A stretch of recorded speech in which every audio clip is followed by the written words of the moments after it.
Adakah kau ingat rakyat ni budak-budak tadika? Janji nak bagi gula-gula tapi sampai sekarang tak bagi-bagi dengan alasan semua kedai kat dunia ni tutup. Dan kami percaya bulat-bulat apa yang kau cakap. Okey, aku nak mulakan dengan satu confession. Confession ni tak. Aku bukan ahli ekonomi. Okey, aku juga bukan ahli korporat. Kan? Aku bukan pakar kewangan yang faham setiap angka dalam bajet negara tu. Aku cuma rakyat biasa. Okay? Orang yang tengok segala yang di atas tu daripada bawah.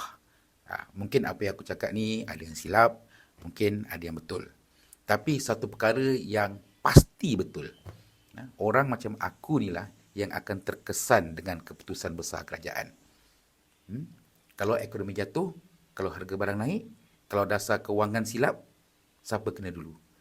Yang terasa dulu bukan orang atas. Yang terasa dulu rakyat biasa macam aku ni. Macam korang.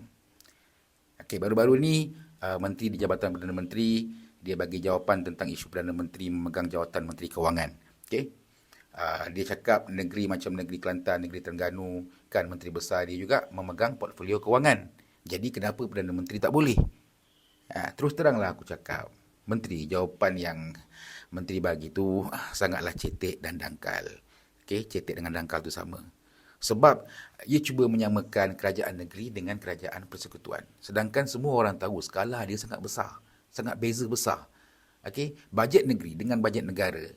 Itu bukan beza sikit anak tau. Dia macam beza longkang dengan air sungai. Dengan air laut lah. Kan? Kerajaan persekutuan menguruskan ratusan bilion ringgit, bahkan mungkin trilion ringgit. Okey, dasar kewangan juga menentukan cukai rakyat, subsidi, harga barang, hutang negara. Semua tu dia telah membagi kesan kepada kehidupan rakyat biasa. Kesan langsung.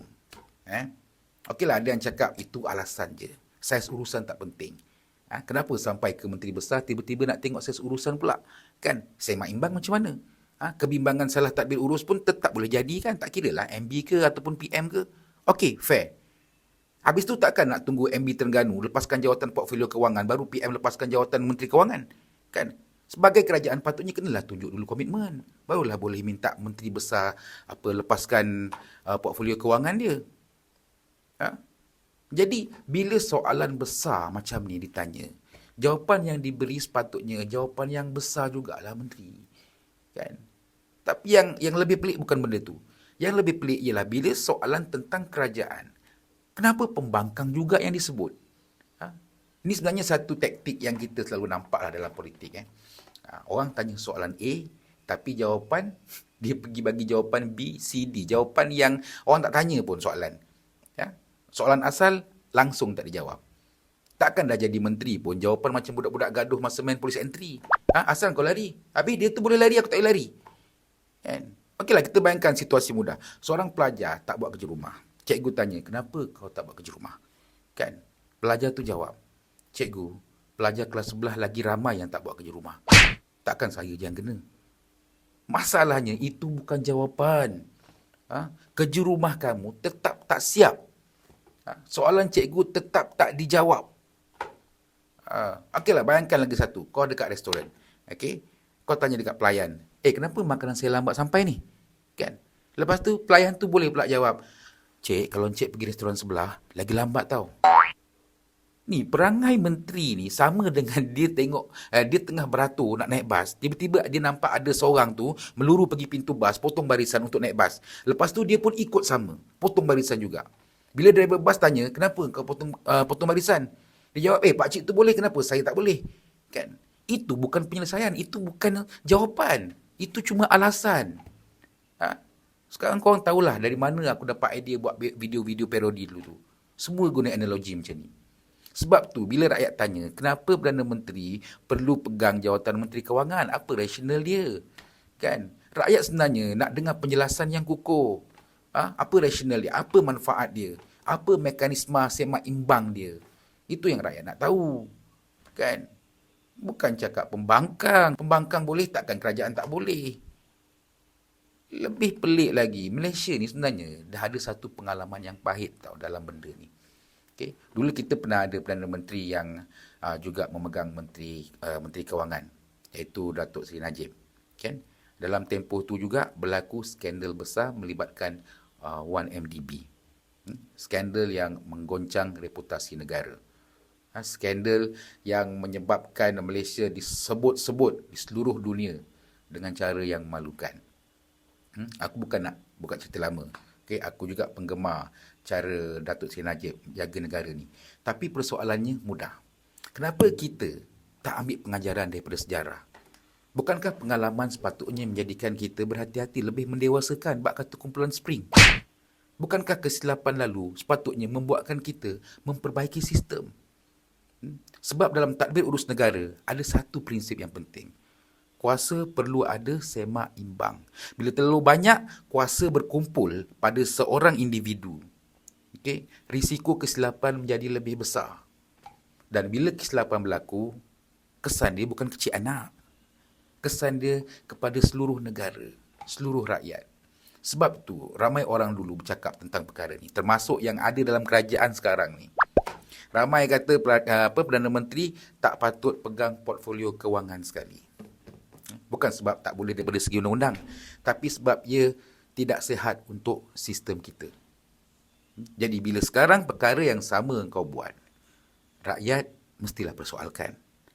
Pasal dia undi kau dulu, pasal kau cakap kau nak hapuskan benda tu. Tapi sekarang kau jadi paku yang serpih yang digunakan untuk memakul ulang. Dan bila jawapan yang diberi hanya perbandingan dengan kerajaan negeri, dengan pembangkang, menyalahkan pembangkang, ini boleh menimbulkan satu persoalan yang lain. Adakah kau ingat rakyat ni budak-budak tadika? Janji nak bagi gula-gula tapi sampai sekarang tak bagi-bagi dengan alasan semua kedai kat dunia ni tutup. Dan kami percaya bulat-bulat apa yang kau cakap. Atau sebenarnya kau sendiri pun tak tahu nak jawab apa sebenarnya.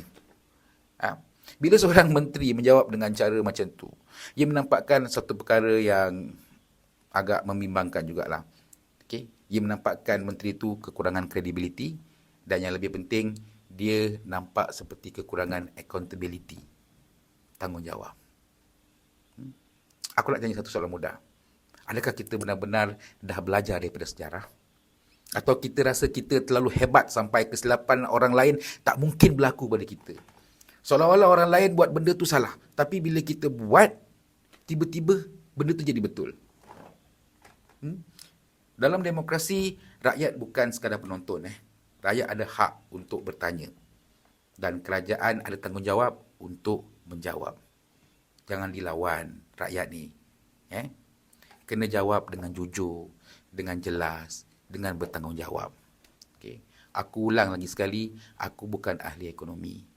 Aku bukan pakar kewangan dan aku juga bukan ada pegang apa-apa jawatan NGO ke apa ke. Aku cuma rakyat biasa yang melihat semua ni daripada bawah. Mungkin pandangan aku silap, tapi satu perkara yang pasti, kalau dasar kewangan negara silap arah, yang akan terkesan dahulu bukan orang atas. Yang akan terkesan ni kami ni yang kat bawah ni. Aku ulang lagi sekali apa yang aku cakap kat atas kat bawah ni. Dan kau mungkin tak terkesan pasal kau duduk ke atas kerusi empuk dalam bilik berhawa dingin dengan gaji tinggi dan tak risau pasal pencen kau nanti. Kita orang macam mana? Setiap masa adalah jual kurma istimewa, berbuka penuh barokah.